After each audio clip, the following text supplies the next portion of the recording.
எந்த தடைகள் வந்தாலும் இறுதி மூச்சும் இங்கேதான்.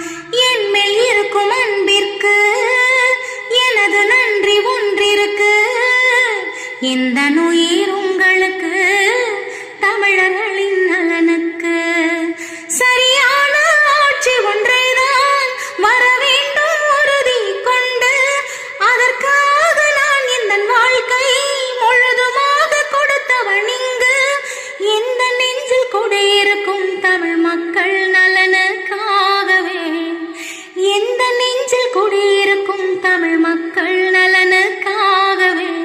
ஆனந்தமாய் நாம் வாழ இங்கு அனைவரும் கூட வேண்டும். மக்கள் ஆட்சி வரவே உங்கள் விஜய்தான் இங்கு வரணும். காலம்தான் தீர்ப்பை மாற்றி சொல்லுமே. நாளைதான் நமது சின்னம் வெல்லுமே. இனி வரும் காலமே தமிழகம் வெற்றி